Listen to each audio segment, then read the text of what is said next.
Okay, bismillahirrahmanirrahim. Assalamualaikum Ustaz, Dr. Mazhar. Saya ingin bertanya satu soalan. Sebagaimana kita ketahui bahawa negeri Perlis ni menggunakan kelebihan mazhab kan. Jadi bagaimana, saya ingin bertanya bagaimana cara untuk kita memberi kefahaman kepada orang ramai itu ataupun negeri-negeri lain untuk mengamalkan kelebihan mazhab ni lah. Okay, Wallahu a'lam, insya-Allah. Okey. Saya sebut beberapa benda yang saya sebut benda-benda yang tak tahu ni saya sebut. Siapa pernah tengok ceramah saya sebelum ni? Pernah tengok ceramah-ceramah pasal? Pernah? Tengok di mana? YouTube, okey. Saya selalu buat contoh lah. Contoh ni tak tahu saya buat.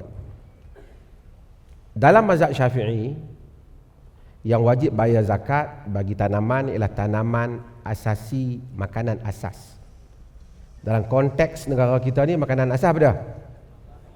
Paras. Jadi siapa tak ada bendang, siapa ada sawah kena keluarkan zakat tanah. Itu dalam mazhab Syafi'i. Tapi di orang buat bendang satu relung kat Perlis ni, lebih kurang keuntungan dia sekali tuai lebih kurang tolak macam-macam, lebih kurang 300-400 ya gitu. 200 setengah, 300. Tapi di Perlis ada harum manis. Harum manis dalam mazhab Syafi'i tak kena zakat pasal dia bukan makanan asasi. Tapi harum manis kalau menjadi, staf saya ada yang ada 100 pokok, dia dapat RM90,000. Kalau menjadi betul-betul jauh lebih banyak duit daripada di bendang orang buat sawah. Di negeri Perlis, fatwa tentang zakat ini mengenai hal itu tidak mengikut mazhab Syafi'i, tapi mengikut mazhab Hanafi. Toki harum manis kena bayar zakat tanaman. Faham tak? Toki kelapa sawit banyak duit tak? Mana banyak dibandingkan dengan toki padi? Pembuat sawah. Pembuat sawah, getah banyak. Walaupun mereka tak kena bayar zakat dalam mazhab Syafi'i, tapi di Perlis dia kena bayar. Kerana kita apply mazhab Hanafi. Faham tak?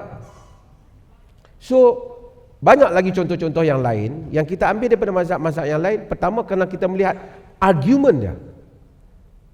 Kita banding. Kita bukan kata argumen mazhab Syafi'i itu tak dipakai, tak. Tapi kita kata secara perbandingan kita rasa ini kita lebih condong kepada pendapat ini. Bukan kita buat ijtihad baru. Kita hanya memilih pandangan-pandangan itu. Saya buat contoh yang lain. Di Perlis ni, dalam fatwa kita, untuk zakat kepada non-Muslim, ni dia orang non-Muslim ni, kita kata non-Muslim boleh mendapat zakat di bawah antaranya di bawah mu'allaf, iaitu untuk mengharmonikan hubungan.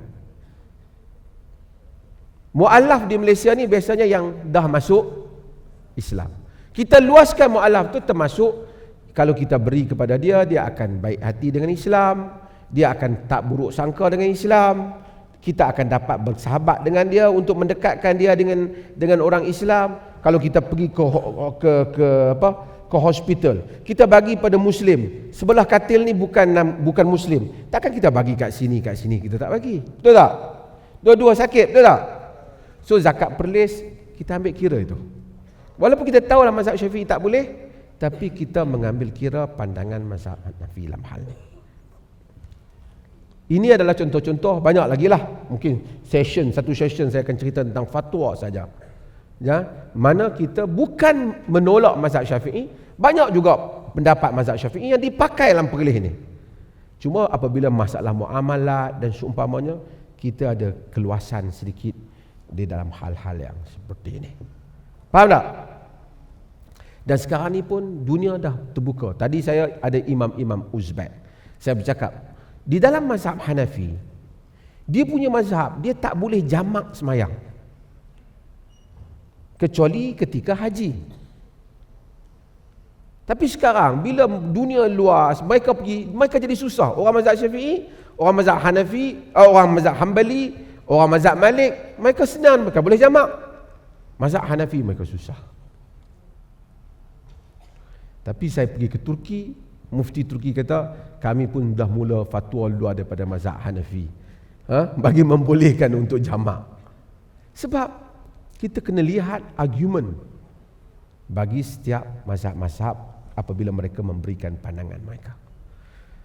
Macam mana nak bagi orang luar Perlis agree? Ramai juga orang luar Perlis pun agree, tapi dia bukan secara rasmi lah, dia negeri dia. Saya banyak jaga. Nanti tengok datang ke Perlis ni ada perkampungan sunnah, beribu-ribu orang yang datang attend program-program dalam negeri Perlis.